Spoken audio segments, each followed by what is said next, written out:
لو أنت من الناس اللي قررت إنها عايزة تدخل مجال البرمجة أو دخلت أي كلية ليها علاقة بالمجال ده فالفيديو ده ليك. أول حاجة يا صاحبي مفيش حاجة اسمها أنا عايز أتعلم برمجة. مجال البرمجة مجال كبير جدا وواسع جدا ومليان حاجات كتير جدا، فأنت عايز تتعلم ايه في البرمجة؟ لازم يكون ليك هدف محدد انت داخل المجال ده عشانه، زي مثلا عايز تتعلم AI Cyber Security Mobile Development Web Development.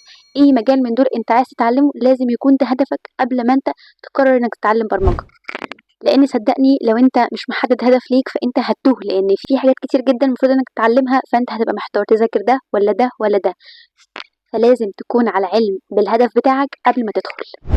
رقم 2، اوعى ثم اوعى تقارن نفسك بغيرك، لانك لما هتقارن نفسك بنوعين من الناس، يا اما حد اعلى منك في المستوى يا اما حد اقل منك في المستوى.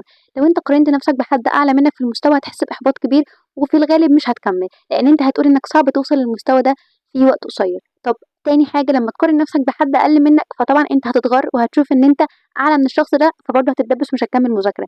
فانت ما ينفعش تقارن نفسك بأي حد لأن كل واحد غير التاني وكل واحد معدل استيعابه غير التاني، والأهم ان كل واحد ظروفه غير التانية. فكمل في طريقك وما تبصش لحد. رقم 3 والأهم، ال AI حاليا مبقاش مجرد رفاهية، ده بقت حاجة أساسية موجودة في حياتنا.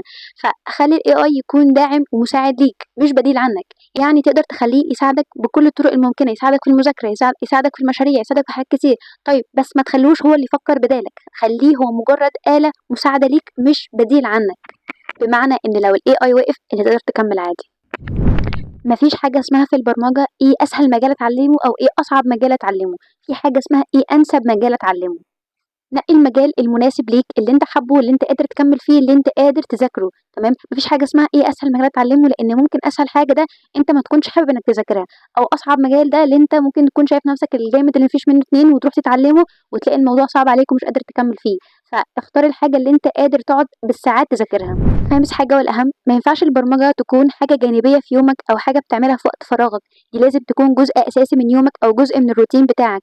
لان انت علشان تنجح في المجال ده لازم أهم حاجة هو الاستمرارية، لازم تكون مستمر كل يوم بإنك بتذاكر، لازم تطبق بإيدك كتير، لازم تشتغل بإيدك كتير. فأنت لو خدتها بس في أوقات فراغك فأنت مش هتنجح في المجال ده. كنت معاكم المهندسة منار، موبايل اب ديفلوبر and programming instructor. تابعنا عشان يوصلك كل جديد. باي.